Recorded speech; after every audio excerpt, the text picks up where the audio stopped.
Telling the stories of entrepreneurs and how they overcame the struggles and challenges to get where they are today. This is Believe in the Entrepreneur with Joel Sandoval, CPA.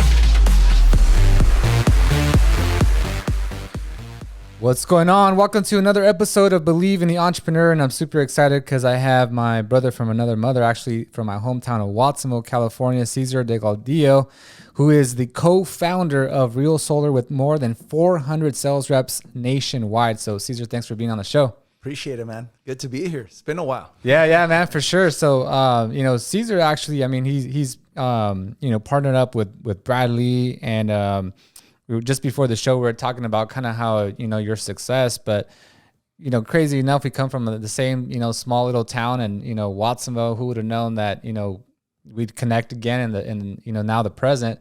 So, but, for those that don't really know you, Cesar, why don't we take it back to, what made you even want to be an entrepreneur and what kind of got you started on this journey? Yeah. Well, actually, what got me to Watsonville first was my godfather was a farmer in Salinas. Okay. And so we lived in a little town right outside of Castroville in Prundale area. Yeah. Right. And so I would ride around in his truck and see samples of success the way he did it, right? Because everybody else in our family was broke. Right? So he was the only sample I had. And I tell people all the time, like, all you need is a small sample.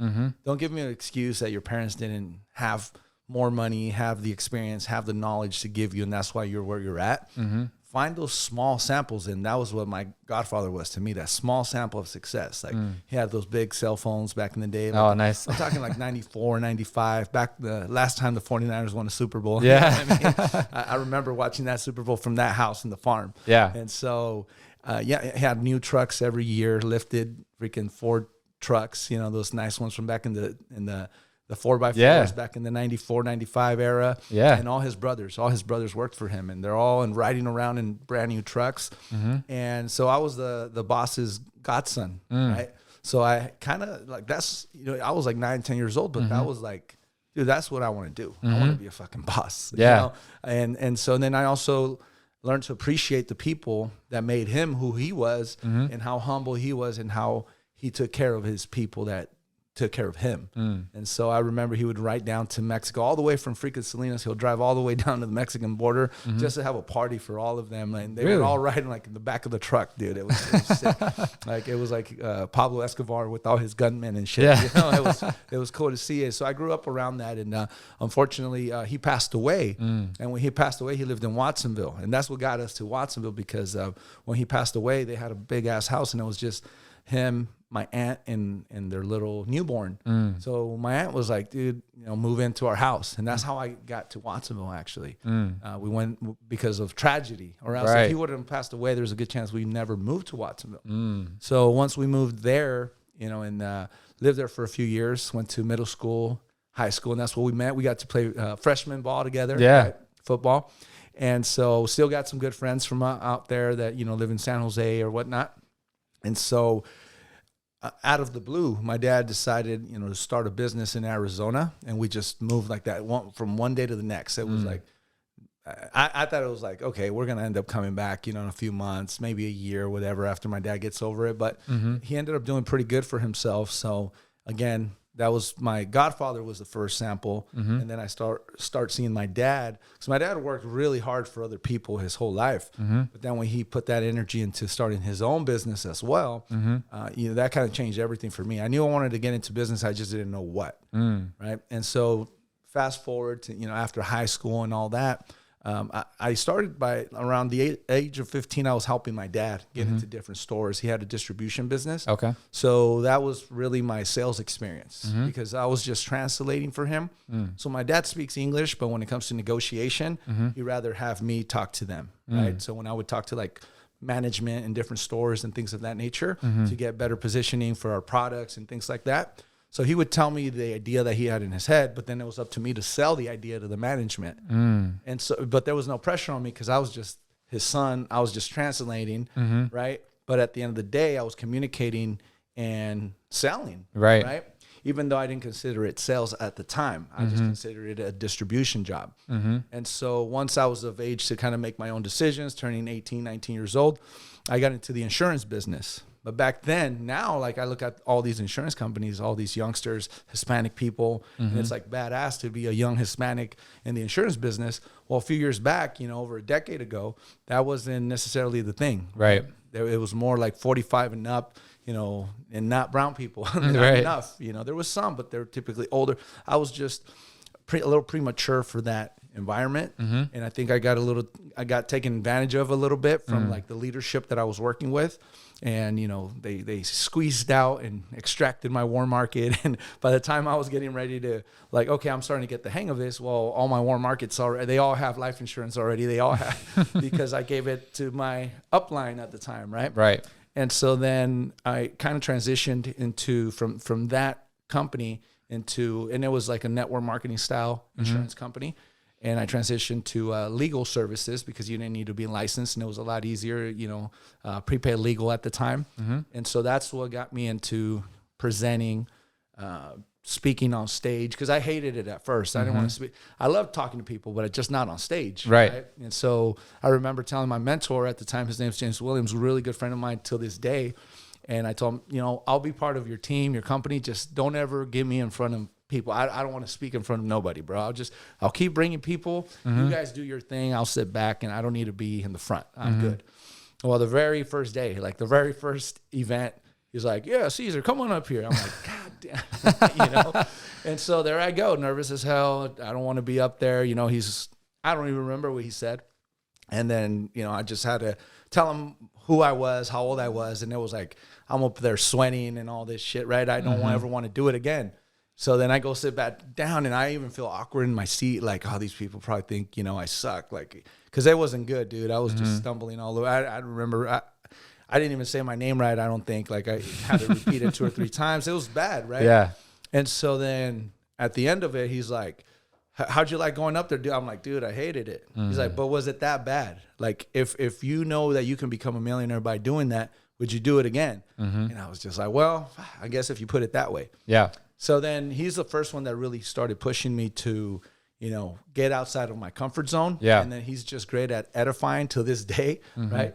That he was just like, dude, you're a natural. Get even if it sucked. And then a few months later, I'm running the whole damn meeting. A few months later, you can't get me off the stage, right? I want to coordinate everything, and every single week I was doing presentations, English, Spanish, at churches, at whatever. So that was really what launched me into saying, like, you know what, believing in myself. Because and it's funny because if I have to go back and think, like, who was a person that really believed in you? Well, he probably believed in me before I believed in myself. I was 19. He just kept edifying and edifying. I didn't even know why. I'm just like, why does this guy think I'm that good, man? I'm really not, right? But before you knew it, I was one of the youngest executives at the company. Before you knew it, I was winning trips for the company, going to meet the CEO in their corporate office and things of that nature. So I really gained a lot of confidence with that experience. Right. But fast forward how I got into solar. Once it was good money for a single 19, 20-year-old guy, but somebody that wants to actually get married and raise a family, that income was not building big enough for me, because it was like the team would build, it'd fall. And for anybody involved in those types of businesses, network marketing before, know exactly what I'm talking about. Right. You think you got momentum going and things are going, and then one leader goes and a few people follow, and then it falls apart. Right. So I kind of just going through that stuff for like 2 or 3 years, going through that cycle, and had already met my wife. And if anybody is familiar with Hispanic women that are serious about a relationship, after a couple of years, it's like, what's going on, dude? Where's the ring? And I just didn't. It's not that I didn't want to. I wanted to provide. In my head, I needed to provide, the picket fence, the green lawn, the dog, you know what I mean? I wanted to have all that ready before. And so it was kind of one of those things where she's like, look, we can go out and get those things later. We can go get those things together. But if we're going to make it happen, let's make it happen. And now it's like, okay, let's get married. But I didn't have the money to get married. And then she's like, well, here's a job application. That was to go work at a solar farm. So that was my first introduction into solar, actually working as a solar installer. Okay. In an industrial farm out in the middle of nowhere in Arizona. It was like an hour and 45 minutes away from the house. And I would have to, head out early, come back late. And it was an okay job, meaning like I enjoyed it while I was there. It was just a commute that got old quick. And in one of those drives back home, I seen a sign that said residential solar. And so I'm like, damn, and then, you know, I still have the entrepreneur spirit. I still have the sales experience. So I'm like, I much rather be selling solar than having to install this in the middle of the desert, right? Called them up. I said, hey, man, I want to speak with your sales manager. You know, I want a sales job. He's like, we don't have one. I'm like, do you want one? And literally that was my first solar job. Wow. And there was no financing. You know, it was really tough to sell it because it's like I needed to get it cash or make them go to the bank and get a loan to buy the solar. So it's not like it wasn't like what it is now. Right. You can, on my phone right there, I can get people pre-approved and get their deal going with no money down, and they start saving money from month number 1. Right. And so, yeah, I mean, that was about 10 years ago when that took place. And fast forward to now, you know, we're just in a whole different category. Yeah. You know, I can say that within our company and the ownership involved, Legacy Patino, Brad Lea, collectively, we have some of the biggest influence within the solar game right now. That's awesome. awesome. So we've come a long way from, you know, where we started to where we're at now. Yeah, man. I love your mindset, because even like in your sales position, or before you had your sales position, you were an installer, but you created a job for yourself. You created an opportunity for yourself. Because there was, like you said, there was no sales manager. There was no, and you're like, there wasn't a position. And so you made that happen. Well, that's a great thing about sales. If you're good at sales, a company will invent a position for you. Right. They'll come when you are that valuable, they will create a new position for you, even if they're not hiring for it. Right. And people are waiting to see what positions are out there. Like, well, are they hiring here? Are they hiring? Dude, go into any company. If they see value in you, they'll create a new damn position. 100%. Yeah. Yeah, that's awesome, man. So, I mean, obviously, you know, you kind of had influence from, you know, you said your not your stepdad, but your godfather. Yeah. And then your dad actually had success too. So you kind of already had a little bit of influence as a, you know, young kid.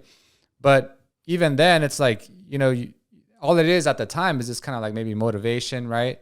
But to get you to where you are now, you know, with 400 sales reps, I mean, that's a whole different, like you said, a whole different level. Yeah. So how did you transition from just, you know, being motivated to now actually running a, you know, pretty big, large company? Well, I work very well under like pressure, in a sense of when people are doubting, when people want you to fail, you know, I love that. Like Jordan playing in the Garden, you know what I mean? Yeah. Like playing away. I like playing away more than I like playing at home.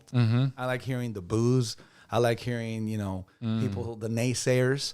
And so it really built like a big chip on my shoulder. Because when I was comfortable, everybody was cheering. Right. When we were back home, you know, running the #1 sales organization locally, everybody's like, oh, yeah, you guys got it going on, everybody. So there was no like reason to go further. But then when certain things shifted and the conversation of Brad becoming a business partner and understanding that we can't just be an organization from little Yuma, Arizona, we're going nationwide with it. And we thought everybody was going to be on board with that concept. And let's just say the people that were around then were not necessarily on board. It was kind of like, it's good here. Why are we going to try to go there and overdo it? Like sometimes when you overdo it, you end up losing everything. Like when you grow too quick, whatever. And that was that whole concept. And it was just like, nah, man, me and Legacy, we're like, we know where we're going. If somebody wants to come with us, great. If nobody wants to come with us, it doesn't matter. Because we already know, like 400, like right now, that's not impressive to us. Because I'm already thinking 10,000, right? So for me, right now, we're 9,600 behind of where we need to be. Wow. Right. So for the people that were like, you know, people will hear me say that and they're probably right now, they're like, here we go again. Like this guy thinks he's going to get 10,000. Well, when we were at 40, and now what, year and a half later, we're at 400. It's like, we know where we're going again. So it's the same thing for those that think like this is as good as it's going to get. And they want to jump off the bus. See, I'm not afraid of who's going to jump off or who's going to jump in, because at the end of the day, we know where we're going. And so during that time when we're in that transition, when we're thinking nationwide, the people back home, we didn't really feel the support. The people that we were trying to build it with at the beginning were not really believers. You can just tell when people are just like, yeah, let's do it. Right. But they're not bringing the heat. They're not bringing what we need out of them to really make sure that we're going to make a run for it, a serious run for it. And so some people fell off the bus and we had to switch directions. We left a company where, I was a sales manager for over 5 years, basically build it from zero, right? And we had something pretty good going on locally. And when we decided to partner up and split way and, just go away from that company that we were currently at, a lot of people came and a lot of people didn't. And slowly a few more trickled in. And that was the foundation of launching our new company.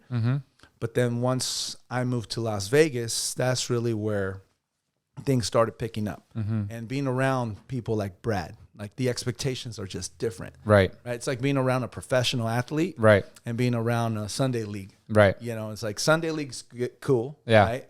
But what do they do the rest of the week to prepare for that? Nothing. It's just you show up for Sunday league. That's it. Right. Well, it's the difference from people that are like the A-list entrepreneurs. Right. Versus people that are in business. Right. Not every entrepreneur is rich. Not every entrepreneur is successful. Right. But you come around the successful ones, they act different. They speak different. Their confidence, their posture. Right. Their contacts, their ideas. So you come around somebody like Brad and you're just like, dude, whatever I thought was success or whatever I felt like was a high level. Now I feel like, dude, what the hell? I've been wasting my time the last 5 years. Right. Working for what I thought was a high level result. Right. But it was like comparing, again, like Sunday ball versus Major League Baseball. It's a whole nother ball game. Yeah. And so then you can never go back. You can't go back. Once you experience that, it's like, okay, now this is the expectation. Right. Yeah. And so, I mean, I think I like where we're at, but there's definitely a lot of work to do. That's awesome, man. I love that mindset of like, kind of like you're back against the wall, because every time where I feel comfortable, that's when I should be feeling uncomfortable, because, once you get comfortable, you're not pushing towards that next goal. And there's always that competitor that wants to be where you're at and ends up passing you because you kind of got just, complacent. 100%, and it's like, dude, you got to keep striving, man. If you're not growing, you're dying, I always say. Yeah. So you got to push to that next level, and you got to surround yourself with people that are going to, like you said, push you, because there's going to be people that, like you said, doubt you. And then like, nah, like, what are you doing? You're going to end up losing everything that you've worked so hard for. And it's like, well, I got a bigger dream, I got a bigger vision. And you got to get comfortable being uncomfortable. Right. That's the thing, right? It's like, don't get comfortable being uncomfortable. It's just like, some of the bodybuilders on our team that I have conversations with, like Joe, Ramon, these guys, they're comfortable being uncomfortable. Right. That's the only way they keep growing. That's the way they have the results they have, because, if it was easy, everybody would be walking around fucking chiseled. Right. But these guys get uncomfortable, and that's just the lifestyle. Same thing as an entrepreneur. You got to be you just know it's uncomfortable. Don't expect the easy day. Right. It's like, in baseball, you can't just expect, that they're just going to serve it up. Right. You got to be ready for the toughest pitch and then adjust to anything else. Right. Same thing. It's like, whatever's coming my way, we're going to overcome it no matter how tough it is. Right. Because we have enough people around, enough knowledge and experience that we can overcome anything. It doesn't matter. Right. Right. But if you go about your day hoping that everything's perfect and nothing goes wrong, then that's where stress kicks in. And that's when it kicks your ass, because you're hoping that nothing bad happens. You're just, hoping for the best. Right. And it's like, you just got to enjoy the good, the bad, and the ugly. For sure. And actually when it's funny, Legacy Night, when shit hits the fan, so to speak, right, and those situations happen, we both like start laughing. Like, I don't know if it's a nervous laugh or what it is, but it's almost like, okay, cool. Here's where entrepreneurs are really, this is where they show up. Right. While everybody else doesn't want to make the call, while everybody else just wants to ignore the problem, right, we face it right away. And it's like, what is it? Let's take care of it. Right. Is there an issue with the client? Is there an issue with the rep? Is there an issue between reps? Is there an issue between rep and client? Right. Is there an issue with our install partner? Whatever it is, we got to figure it out, and so you got to have fun with it. Like, right.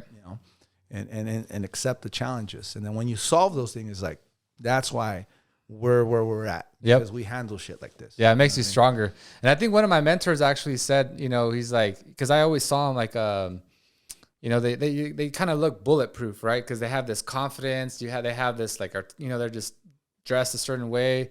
And one of the things he told me, he's like, you know, you think that just because I'm in this position, like that I don't get nervous, that, you know, I don't get scared. I get scared, I get nervous, but I do it anyway because I know what I'm going after. Yeah, all the emotions that anybody else gets, everybody gets the same emotions is what you do with it. Right. So, for example, if you're nervous and you get that butterfly feeling, well, I tricked my mind to tell myself that this is excitement. Like I start telling myself like, oh, damn, I'm excited. I'm excited. I'm fired up. You know. Yeah. I used to tell myself like, oh shit, I got butterflies. And then your stomach starts hurting. And I'm like, I'm nervous. Yeah. Right. And then it really gets to you. Right. But the same feeling, someone else can use it as fuel. Right. Right. And so it's all just perspective. For sure. Life happens to everybody. How do you react to it is really what matters. You know? Yeah. So.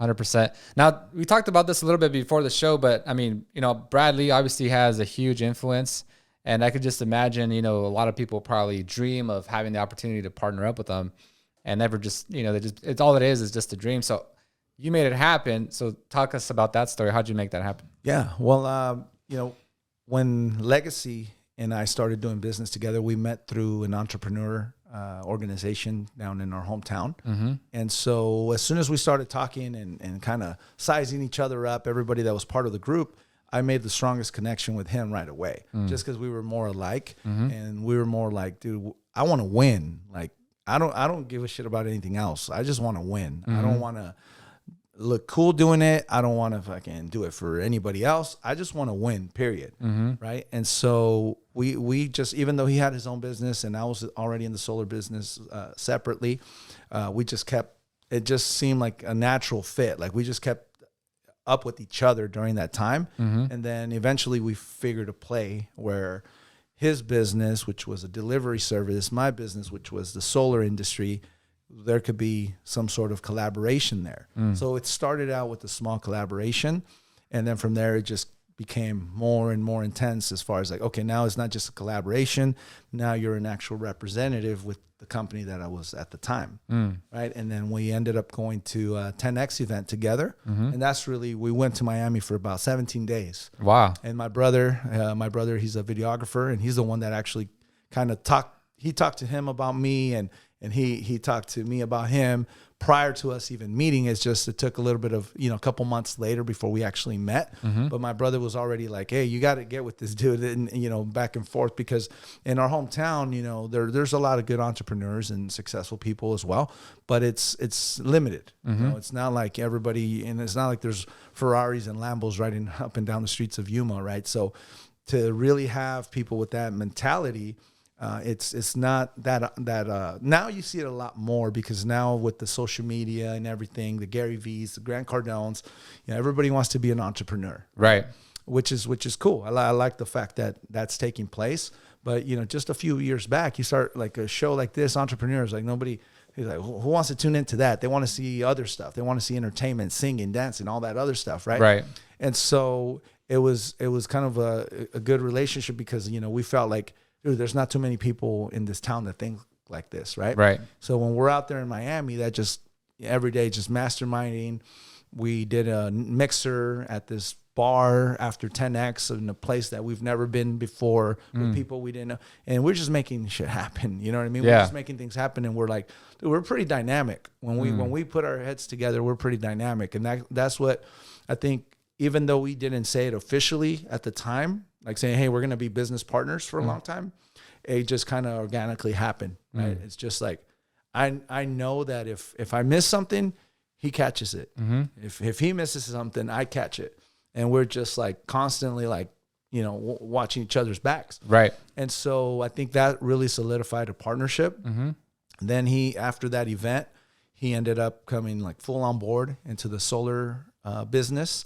He reached out to Brad. So Legacy reached out to Brad while we were in Miami, after him and my brother made a music video, which is a 10X anthem that you can find on, you know, YouTube now, Legacy 10X anthem. And it was really good. It's really, really good video. Like, it still fires me up if I look at it now, right? And so he sent that to Brad in hopes of there might be a connection with Grant Cardone or whatever, but that actually sparked up the relationship and communication between Legacy and Brad. So then when we came back home, Legacy ended up going to Lightspeed and working for Brad for a couple years, just killing it, the sales, and ended up being his operations manager. And, you know, like I tell people, you got to trust your operations manager more than you trust your wife. Right. You know what I mean?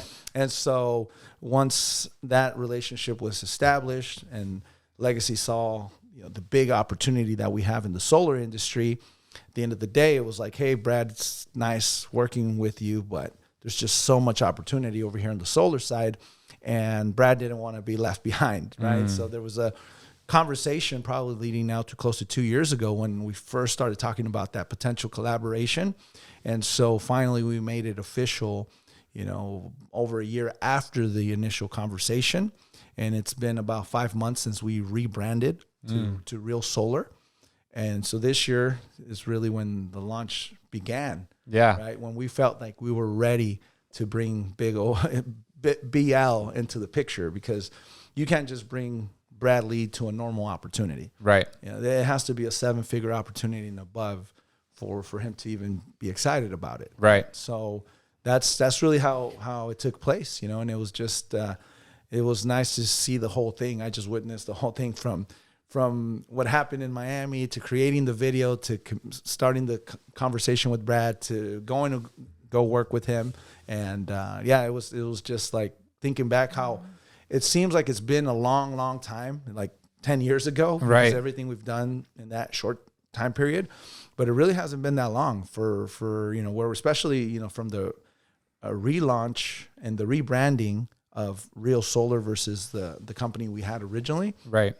We went from like 30 to 40 guys to 400. So we 10x'd in 5 months. Yeah. Yeah. And we plan to 10x in the next 5 months. So nice. That's where we're at. That's awesome, man. I think there's really like 2 lessons, right? You know, first of all, you know, Legacy, obviously just creating opportunities that weren't, you know, that people don't see, right? It's like, let me send this, you know, this music video and then hope with a response, right? People are probably like, I'm not going to send that. How many people were in similar situations that just never send it? Right. You know what I mean? And probably the majority. He's not going to care. He's not going to have time.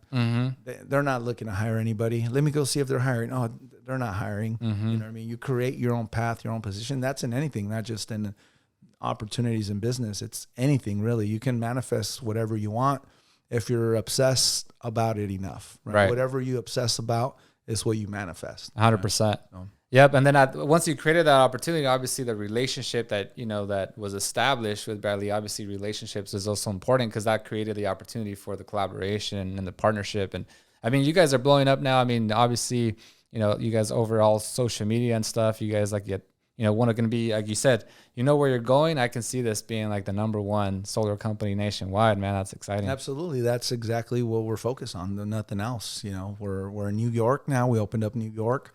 We're in New Jersey, Florida, Texas, New Mexico, Arizona, Nevada, California, Colorado, you know, and a few other states that I'm sure, you know, they're not maybe our top states, but there's more states out there.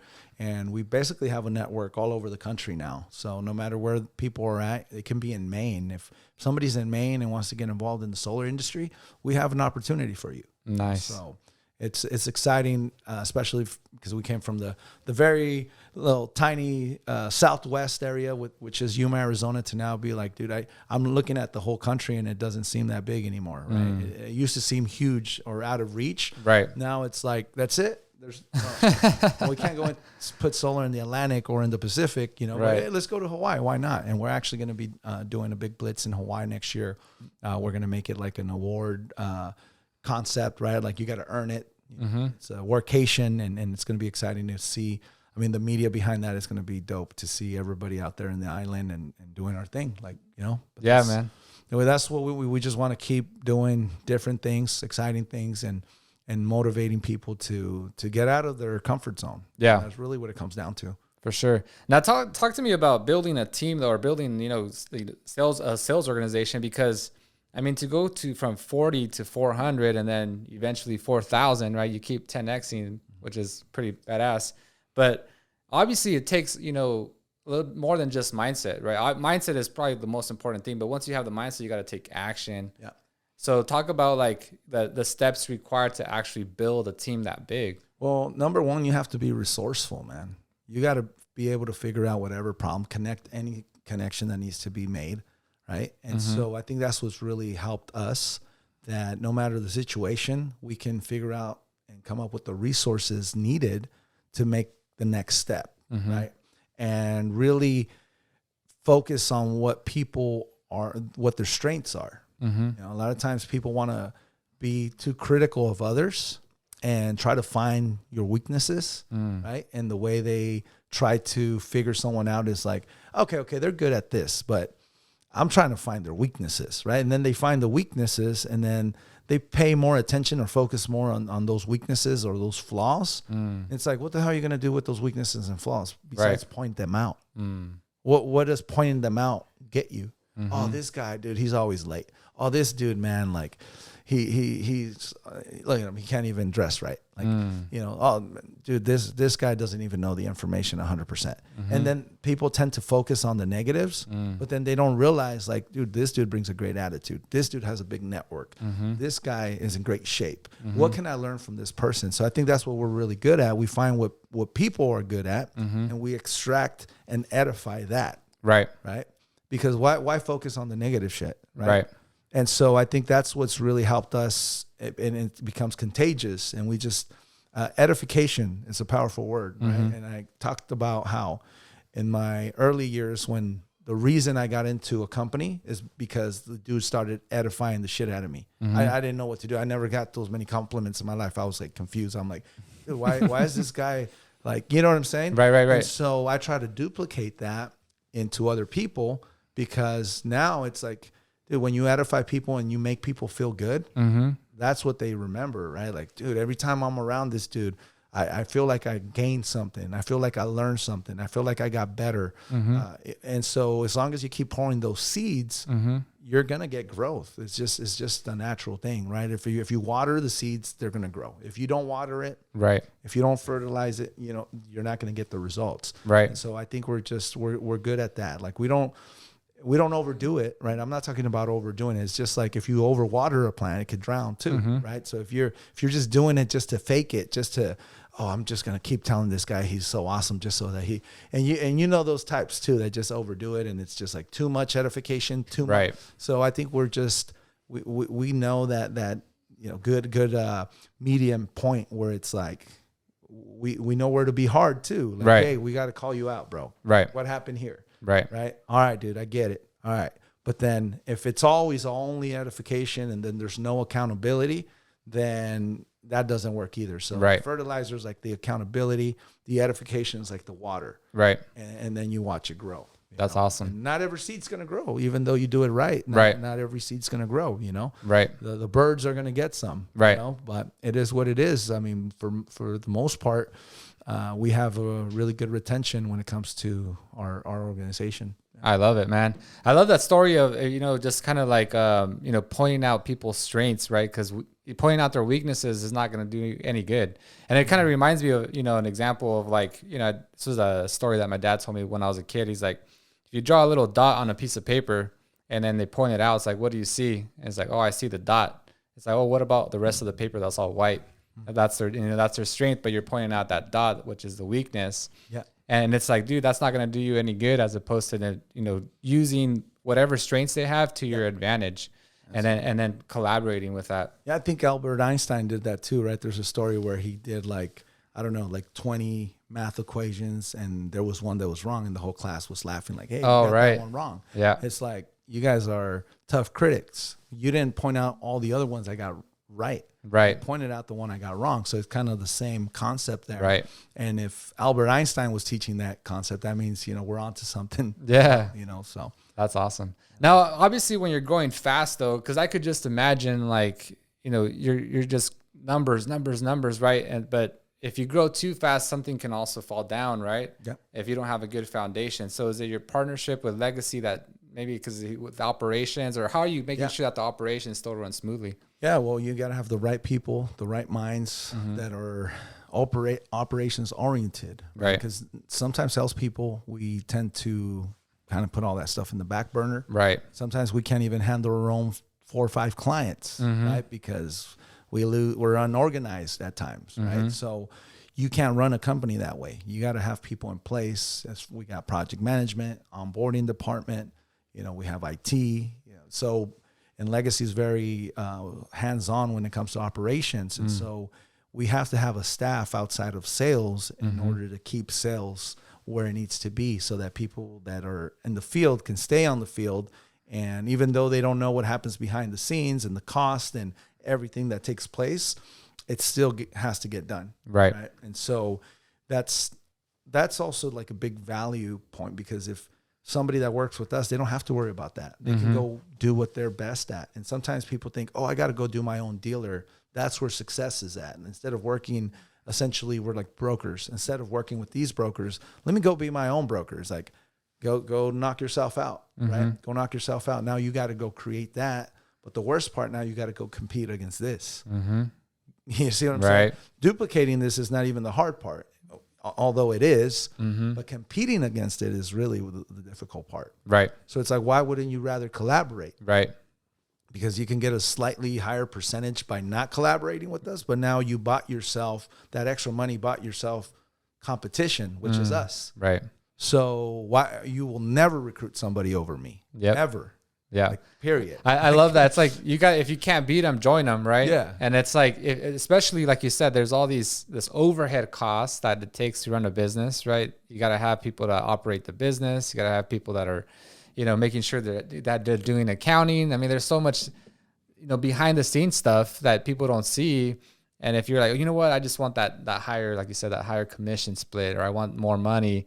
It's like, good luck, man. Because now you're creating a lot more overhead for yourself as well. Like Biggie Small said, right? More money, more problems. Yeah. You bought yourself more money, but now you're going to need money to take care of the problems. So did you really buy yourself more money? No, you bought yourself more stress. Right. And now you're the one that has to cover for that. Right. Now, are you going to 10x your company to make it worthwhile? Because if you're not planning to do that, then you were better off right where you were at. Right. Because you got the support system. Right. And for the leaders in our company that have the recruiting ability, that have the team building skills, we help them build their organization. They don't have to just, I've been part of companies, I've never got people just send my way.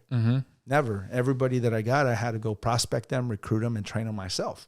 Right. And so in this organization, we've been able to position a lot of people to be in the receiving end of quality talent, that all they have to do is nurture them. It's very different having to nurture somebody versus recruit them and train them, then nurture. Like, you skip the 2 steps that are the hardest ones. The nurturing part is the easier one. Right. They're already here. They're already willing to learn. Right. They're already willing and able. Right. What did we do to get them there? Right. So as far as let's say, you're trying to get from 400 to 4,000 reps, but I mean, what is it that you're looking for there? Are you looking for anybody who just has the right mindset, who's hungry, willing to learn? Or are you looking for someone that already kind of has a sales background and understands the industry? Or what is it that you're looking for? I mean, essentially we're looking for all of that from people that are hungry, but are brand new.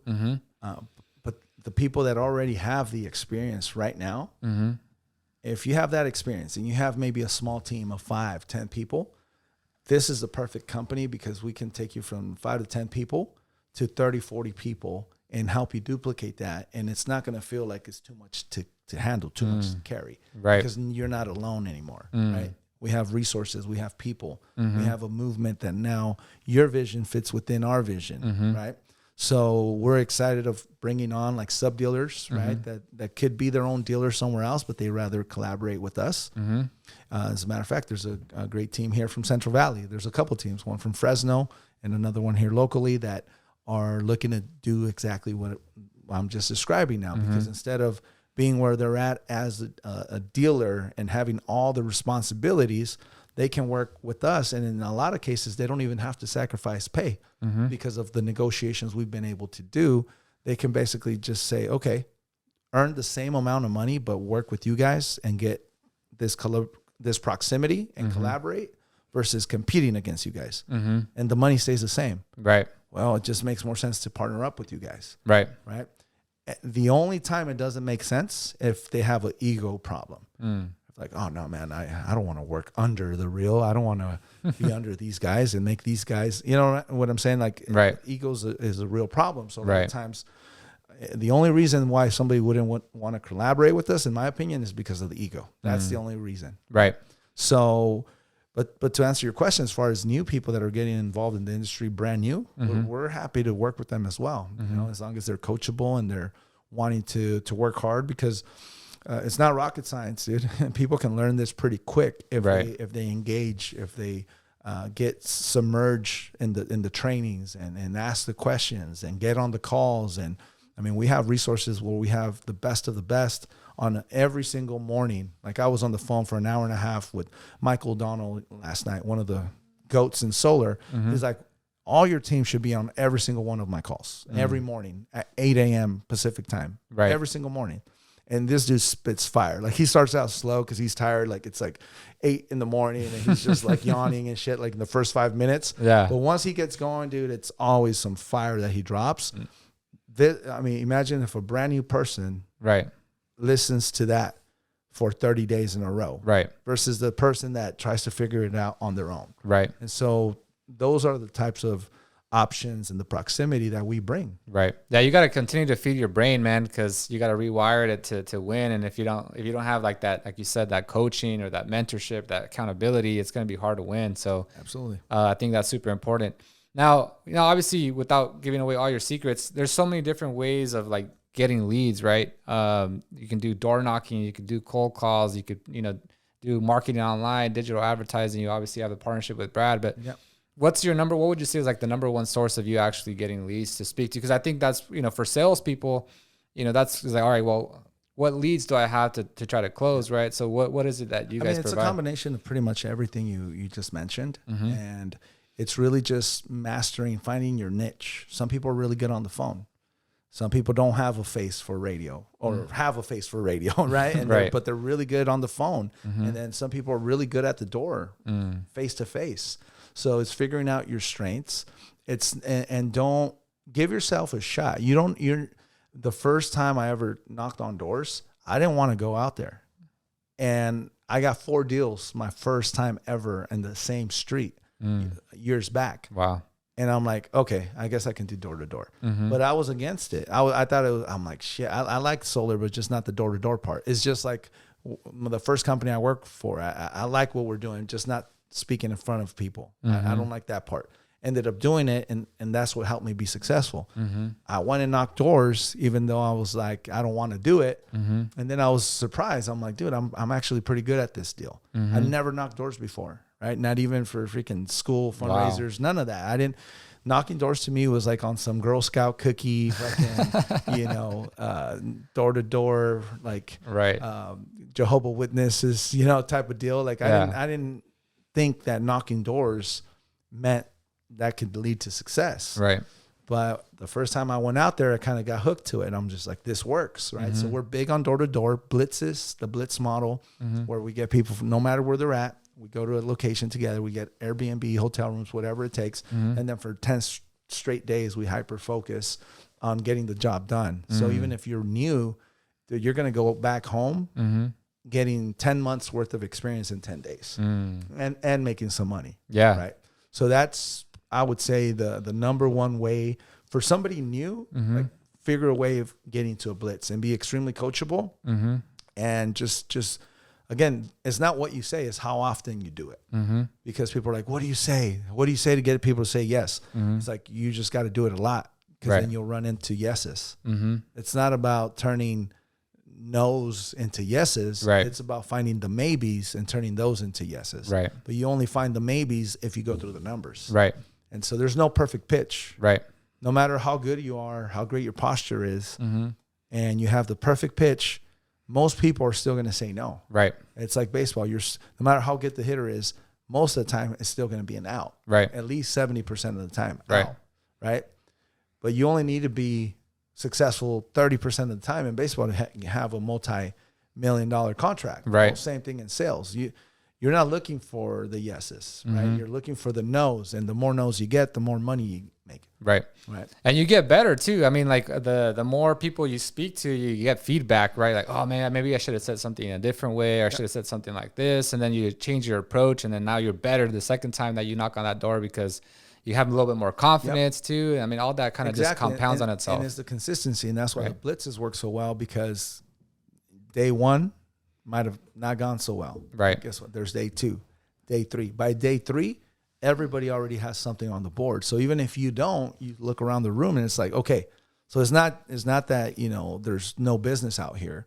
It's that I got to just keep working on my approach, and then eventually you get it. But if you're doing it by yourself after day 2 or 3, and then you find any excuse not to go back to the door. Right. And then 2-3 weeks later, you're like, oh man, I should go try knocking doors again. And it's like starting from scratch again. Right. Because whatever little momentum you had, you lost it. Mm-hmm. That little edge, the way now everything was rolling off just perfectly. Right. You lose it because you get rusty. Right. If you don't use it, you lose it. So that's what I would recommend for anybody that wants to get into this industry or is currently in the industry. If they're not currently doing blitzes, to definitely hit us up and be a part of our blitz. Even if you're still working for another company somewhere else, but you take 10 days to work with us in a certain region. Mm-hmm. I mean, maybe your manager or whatever will get a little hurt, right? Oh, you're working with the Real over there. You went to go, oh, you're leaving us to go work with Real. Probably, they'll probably end up leaving. Right. But what I'm saying is like, give it a shot. Come work with us for 10 days and you can go back home and work with whatever company you work with. Right. And if it's the right fit down the road, then maybe we can collaborate 100%. Right. But yeah, I would definitely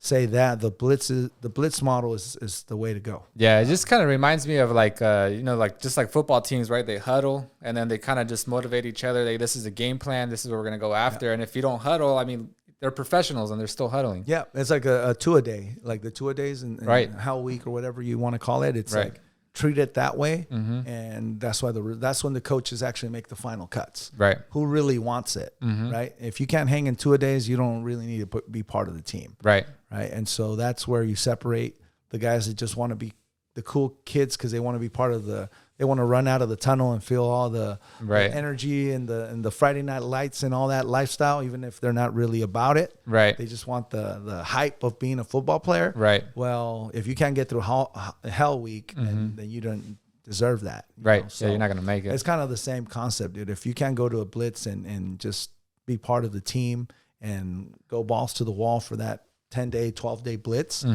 then you probably don't want it bad enough. You probably should just go back to whatever job you're at currently. Right. I mean, so yeah, and that's where we're really seeing people thriving. People that were like average are now becoming like, wow, like the blitz has brought that out of them. So. Gotcha. Now, is there like a certain quota or a certain training, or is it just like kind of being surrounded by your network that actually, gets them to that level? Or is it like, more just, or is it like, hey, you're kind of on your own? Like what exactly, like, let's say you're a newbie salesperson, what can you expect? I think it's the synergy that you build around the rest of the team. I think that's what helps people the most. Because it's tough to do anything on your own, dude. Right. It gets repetitive. It gets boring. You start doubting yourself. And when you're around that environment, that really, you got your it's like a brotherhood, right? So it's no longer, it's like a group of like mastermind solar rep professionals, right? It's different than just being a solopreneur. Now you have your team that and what we do at those blitzes, if you had a great day, we want to hear about it. But if you had a bad day, we want to hear about it too, so that we can get feedback from everybody to help you. And so now you're not alone, right? It's like I guess like a counseling session. If you had a bad day, right, and then you get all this feedback, and then it's like, okay, cool, that's over. Now I get to take it to the next day. Right. So I think it's just the best way to really jump full. Like we have digital programs and trainings and all that, which a lot of people are good with that digital training, and they train on their own at their house, and they get enough information to start closing business. But I don't think anything can substitute participating with one of our blitzes, because you're going to meet some of the best closers on the team, some of the best door knockers, some of the best marketers, because it doesn't mean like if you're into marketing and generating leads online, it doesn't mean you don't participate with things like, but get it from all the angles you can get it. Right. Or if you're doing door to door, it doesn't mean you can't invest in marketing and getting online leads. So find the combinations that work for you. I mean, you don't have to do everything, but you can do a combination of a few different ways, right? Like some people do radio and billboards. You don't have to do one or the other, right? But at the end of the day, word of mouth is the best. Right. Closed mouths don't get fed. Right. You know? And so the reason we knock doors is so that we can interact with humans and have the opportunity to have that conversation. It's not the love of knocking doors and walking around the street. It's the fact that we give ourselves a chance to interact with a human being. Right. And you make enough interactions. Again, most people are going to say no. Some people are renters. Some people don't have the credit for it, whatever the case might be. Right. But then you find that one person that's like, well, you know, put some numbers together and that's all you want. That's right. all. You get enough of those that day, then the next day, chances are you're going to close 1 or 2 or 3 of those. Right. And it's just staying consistent. Not just a lot of the mistakes people make, they'll get 1 or 2, and now they want to work on those 1 or 2 for the next week, 2 weeks, 3 weeks, instead of going and generating more prospects and having a pipeline of at least 10 to 15 prospects at all times. Right. And then as soon as that prospect is either converted or it fell off, you got to replace it with another prospect and always keep 10 to 15 in your prospect bucket. Yep. Yeah, got to keep your pipeline full. Exactly. That's the key right there. Yeah. You can't just, I got one person that's interested. This other person, I got to close these guys. And I spend the rest of the week working on those 2 deals. Right. I think that's the biggest key, from the top producers to the average producers to the low producers. Right. They grab one, and they've been working on this deal all week. They've been working on this deal all month. And, oh, man, they're going to refer me all kinds of people. And then next thing you know, that deal doesn't even go through. And they're like, oh, shit, I got to go prospect again. Right. And show me your pipeline. Oh, I don't have nothing right now. Right. Yeah, you always got to keep that full at all times. Has to be part of your daily activity. Yeah, 100%. So I can see how, like, your team can, obviously they have both you, Legacy, Brad, to have them, that they have the support system for them to succeed. But for those that are on top, like you, how do you stay motivated? How do you, because, obviously we have to deal with those kind of mental blocks too, Right. So how do you, what is it that pushes you forward? Well, again, we're shooting to be the #1 company in the world. So that's a lot. There's a lot to be motivated for, just thinking of that. But then every new person motivates me, because it's almost like it's a new project. Like, I don't care how everyone else in the company could be a millionaire, but we got this new person that just joined the team. Now my motivation for them to succeed, it like just rejuvenates.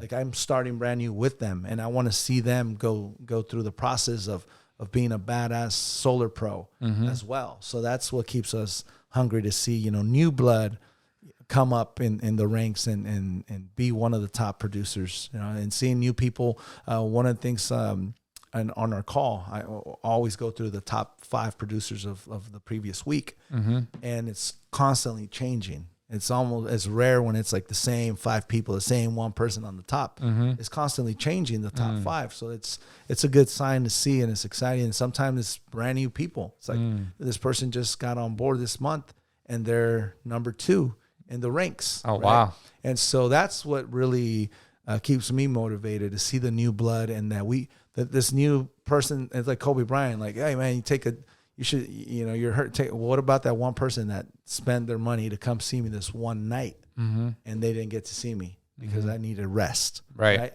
And so what keeps me motivated is that the new blood, they don't know what we've done. They don't know how far we've come. They don't know, we went from 40 to 400. They don't care, right? What are you going to do today to impact them? Right. And so that's a big motivational factor right there. For sure. I think for me, that's kind of where it is too, because it's like there has to be something else besides, like, there has to be some kind of fulfillment, right? Because once you get to a certain amount of money, a certain amount of revenue, it's like the money doesn't really matter anymore. It's just like, hey, obviously it's nice to have more, but that's not the driver anymore. Yeah, well, once you start seeing money, you realize it's basically a game that got made up. It's we live in a capitalist world, and it's some paper that it's promissory notes, and at the end of the day, it's just a game. It's like Monopoly, right? And you can buy some nice shit, but eventually, it's like, how much more stuff can you buy? How much, your house can get bigger. Sure, you can get 3-car garage. Okay, I want a 4-car garage.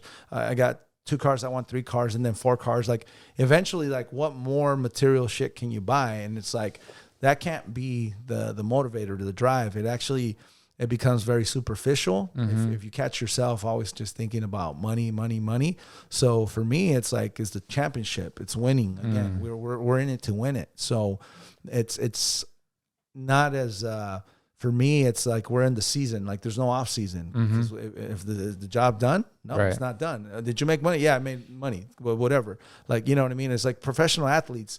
They talk about the game. They don't talk about the money unless it's like contract season, right? Like you sign a contract, right? Or you're sitting down, you're not playing. You're missing the preseason games because you haven't signed the contract yet. And once the money conversation is over, they don't talk about it again, right? Once the money is taken care of, you don't need to talk about it again. You talk about winning, right? So we look at it the same way. Like we know the money's going to come in. We need to win though. Yeah. I don't care how much money Legacy, Brad, and I make. If we're not winning, if we're not number one, we didn't do our job. Right. So it's like the money is nice, right? Everybody wants to make money. Everybody needs to make money. But the drive is in winning. 100%. So it's a whole nother level. Like you wake up with that chip on your shoulder. Right. And I still remember I'm still that Yuma kid that most people within the organization at the time didn't believe that we can do what we're doing now. And now the drive is, even if I have to make this shit up in my head, is like they still don't believe. They're waiting for us to say, okay, they plateaued. Okay, that's how far they went. Okay, cool. Good thing they didn't separate that much from the pack. They had some success, but now they kind of evened out or fell off. Right. So to me, that's the chip on the shoulder. And then when we get to 10,000 reps, I'm going to be like, fuck, who's got 10,000, 100,000 reps in the well, look up in the history of the world who's had 100,000 sales reps in their company. Right. And now that's the new season, and that's the new goal, and that's the new trophy to go after. For sure, man. So, It's the love for the game, like you said, man. It's just the love for the game. And I think what is so inspiring too is like, and I even, with my sales guy, we use that. It's like, hey, let's get the money out of the way so we can focus on what really matters, which is solving your problem. And the same thing with, with solar. It's like, hey, let's get this solar installed.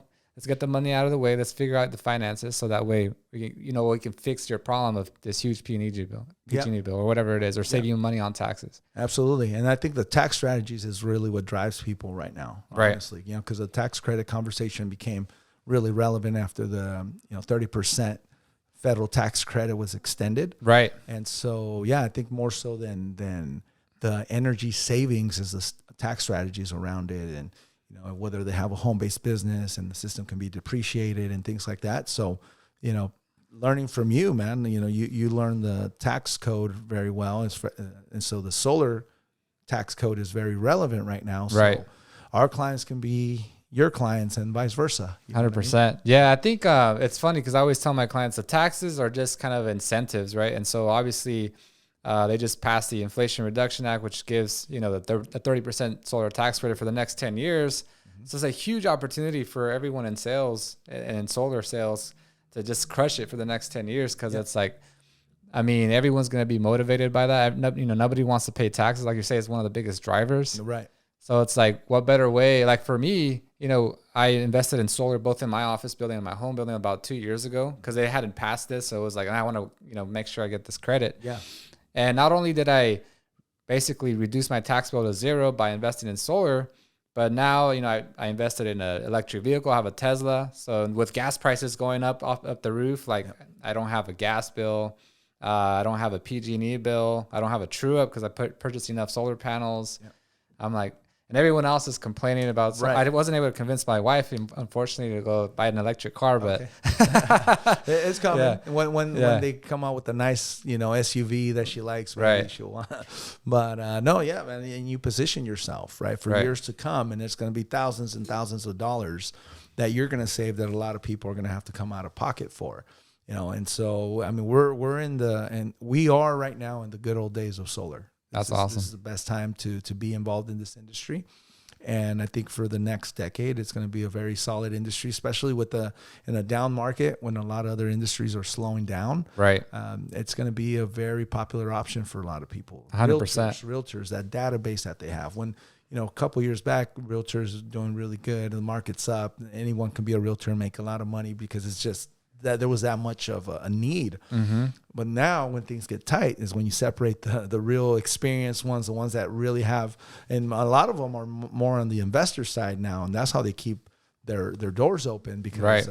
I've talked to brokers and they're like, man, we got to find ways to supplement these people's income or else they're going to have to go back to their old job because real estate's not paying the bills right now. And then who knows how long we're going to be in that recession period, mm-hmm. right? And so it's a great option for people who already have the database, insurance, mortgages, title, anything that has to do with dealing with homeowners. If you're in the business where you deal with homeowners, it could be a great collaboration to be part of this industry, mm-hmm. right? And if not, you're going to miss out. Like you're going to miss out if somebody really sat down and did the numbers with you, you're missing out in a couple six-figure income for sure. Right. And it's just the need for solar right now and where we're going and the trends. Like mm-hmm. people turn on the news and what do they talk about? Everything's getting more expensive, but mm-hmm. then they're also talking about, all the government incentives mm-hmm. that they're, and that's how the government works. At first they incentivize you to do something and then they punish you. Right. Right. So when the federal tax credit's gone, right. Well, what's going to happen? I mean, the grid is not sustainable anymore. Mm-hmm. You keep burning coal up in the air. Mm-hmm. How sustainable is that? Right. It's not. That's why we're getting blackouts everywhere. That's why they're telling you, hey, don't turn on your AC past this or from this time to this time and your peak hours and all that because they're trying to sustain that, mm-hmm. but it's unsustainable, mm-hmm. right? So what's the answer? Well, it's a win-win. It's more economical. Mm-hmm. It's for the environment. It's a big win for the grid, mm-hmm. And anytime a electric pole falls down, and there's like 6 people with hard hats working on the same one project, and one guy's in a truck over here, another guy's in a truck over there. Guess who pays for that? Mm-hmm. You pay for that, right? Right. So we're definitely separate, especially in California. We're separating ourselves from the cost of electricity to the cost of solar and because the opportunity comes in, the more people you help save money, the more money you make.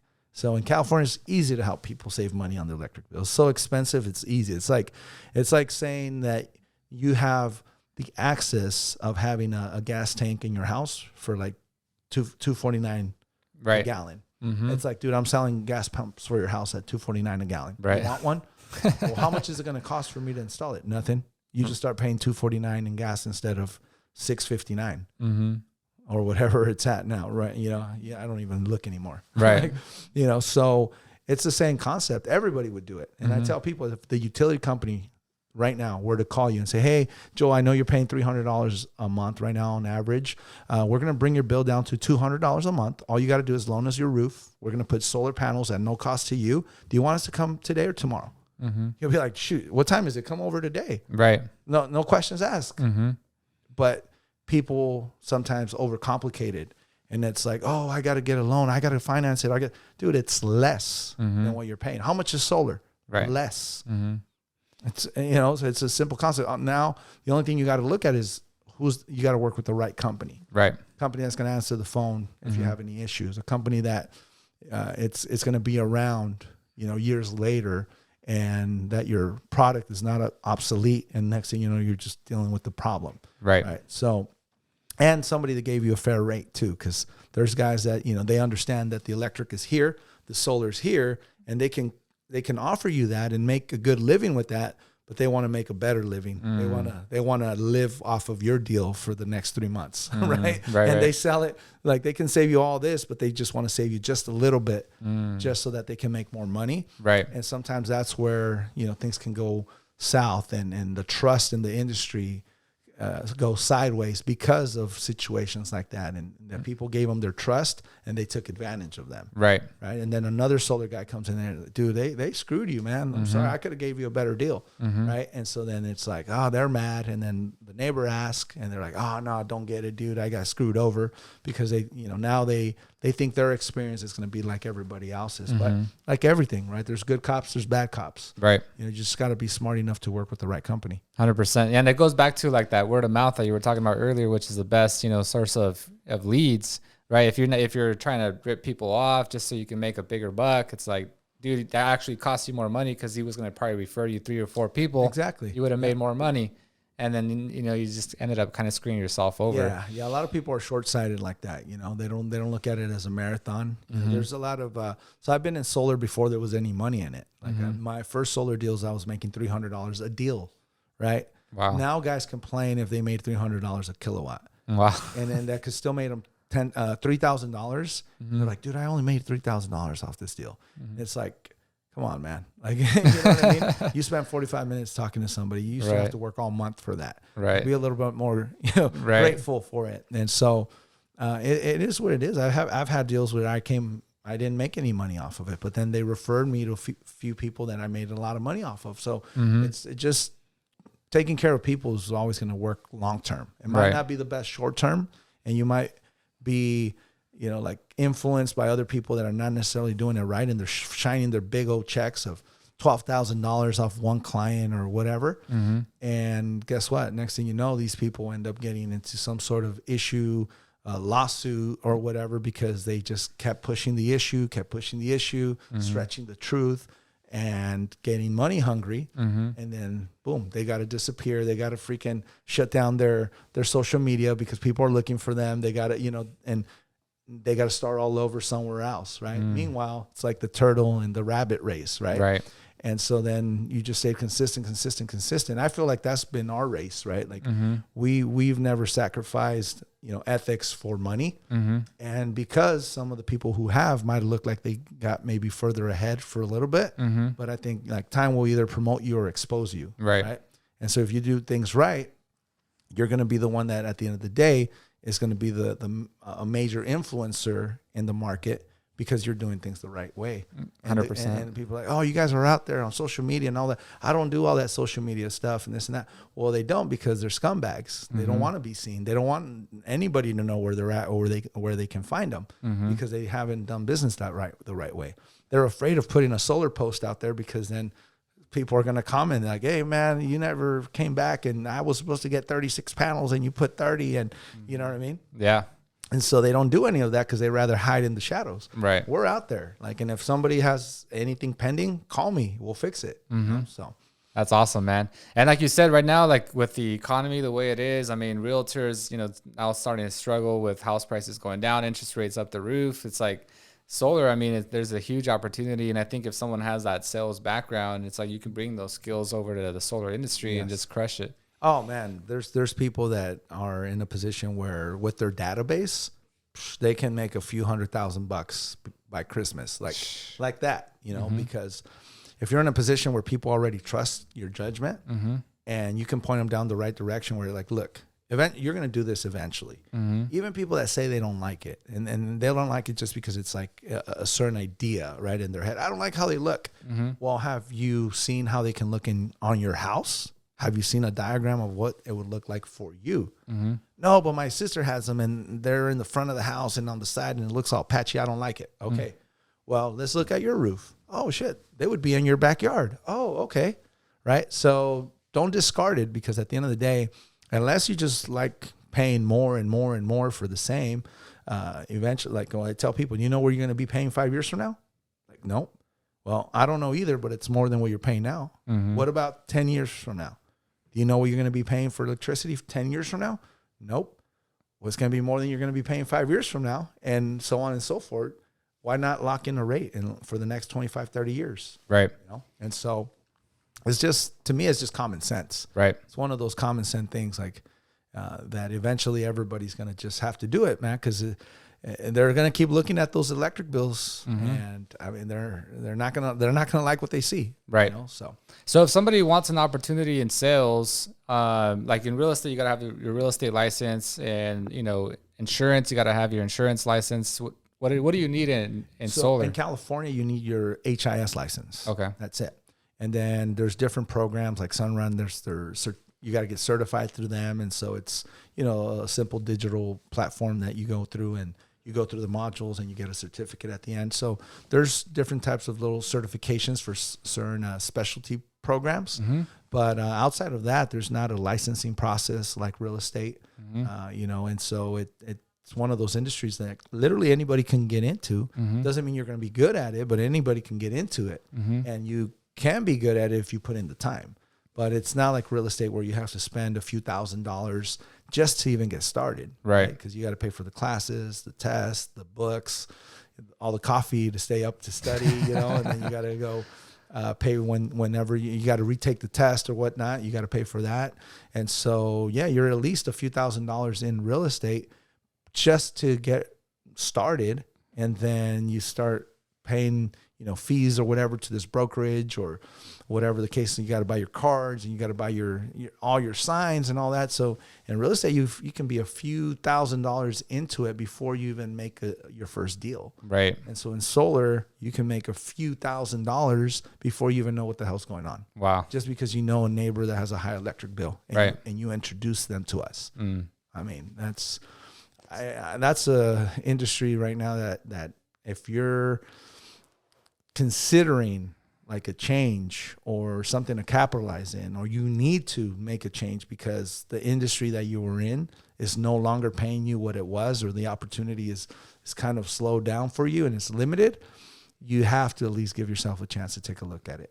100%. That's awesome, man. And there's a huge opportunity in solar, and you guys are obviously building teams nationwide, one in Bakersfield too, which is, why you're here, which is awesome, man. I'm super excited for the opportunity, not only for you guys, but your entire organization, which is super exciting, man. I think if I wasn't a tax guy, I'd be on your sales team right now, but well, you don't, the good thing is that, we need more people with your expertise. Cause again, like sometimes we think about, different things we can do to impact and like sales coaching and everything. Sometimes I think like, we don't need another sales coach. There's enough sales content out there. And so it's kind of like my point of view. We don't necessarily need more salespeople, because more salespeople are going to come. Right. But the biggest challenge for salespeople sometimes is explaining the tax credit, because technically we're not legally, like, we got to say, hey, talk to your CPA about it. But we can at least break it down to give them,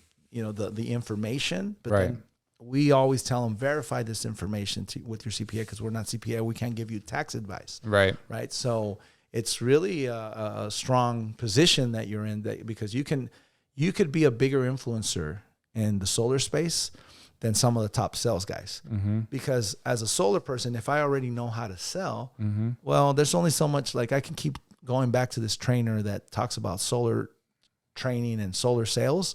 But if I already know that information, then there's only so much influence that person is going to have on me. Right. But when you're talking taxes, which is one of the biggest topics in solar, is one of the biggest areas where there's room for error. There's room for misrepresentation. There's room for people not really.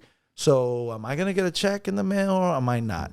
Do I qualify for it, or I don't? Should I get a lease then instead, or should I purchase it? You see what I'm saying? Right. Is it going to come out in my income to debt ratio, or is it not? Right. That's a big area of opportunity right now. That concept, because of the tax credit extension, everybody started talking about the taxes, right? Can it be rolled over to next year? How many years can I roll it? Is it infinity? Like, can I roll it over until 10 years later? Is it 5 years? Is it so all these questions that solar professionals have, it would make it a lot easier for somebody that has those answers and is qualified to talk about it, right? Because I can't go that deep into the federal tax credit and give tax advice because I'm not a CPA, right? But you can, right? So that impacts the solar community directly, and it influences. So right. Well, we can talk, bro. We have a conversation. Cool, man. See what we can collaborate on. For sure. I think that there's definitely there's CPAs, like out of Texas specifically, there's a couple that just come to mind that are like getting heavily involved in the solar industry, and they're building teams everywhere.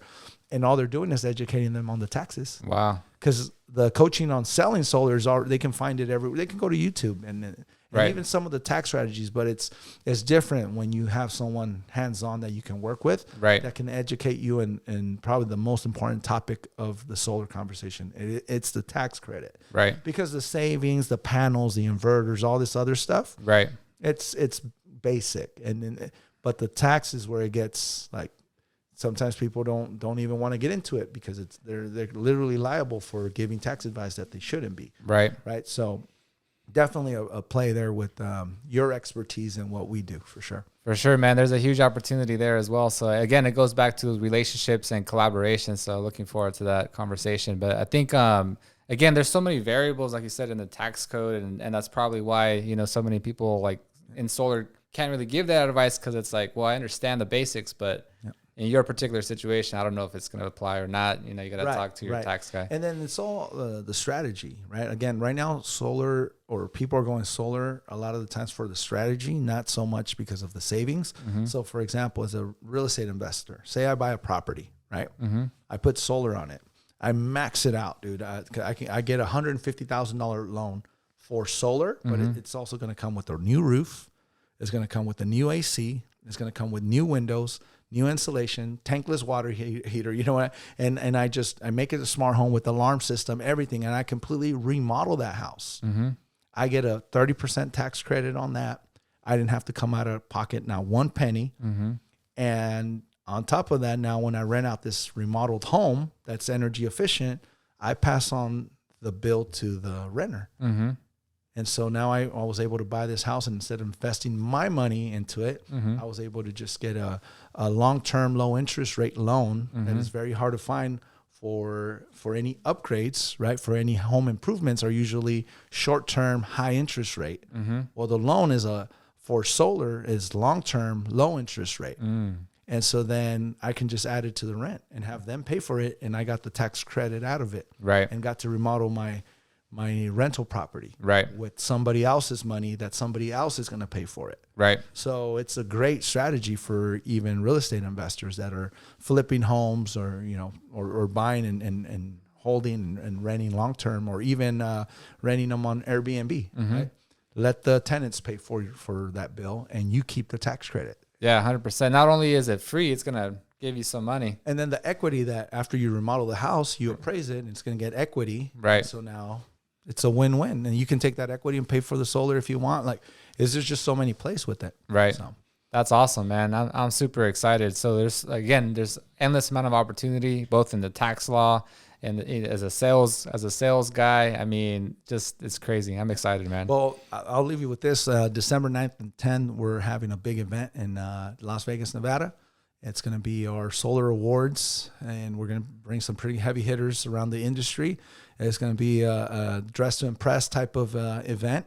Brad and company, friend, like, you just never know who might show up. And so if you want to put that in your calendar, we'd love to have you out there, man. Awesome, that'd be man. great. I'm excited, man. So for any of my listeners that want to get a hold of Cesar, you can find him on Instagram under @TheRealCesarD. Man, it's been a pleasure having you on. Any final words, Cesar? It was long overdue, man. I know we've been wanting to get together, and finally made my way out to Bakersfield. This is my first time here. I've never been to Bakersfield. Really? I've been all over California, never been to Bakersfield. Oh, wow. Yeah, I mean, the coast trip usually is from like LA to like, the what is the Golden Highway, like right, the Pacific Highway, whatever, the Highway 1. Yeah, Highway 1. I even though it's longer, that's the road I take when I go up north. Gotcha. Just because I like the scenery. Right. So I normally stay away from like, the inland area. Gotcha. And so, yeah, all the Central Valley, like Fresno, all this area, like, it's new to me, even though, all my life I've kind of been around California. It's always been on the coast.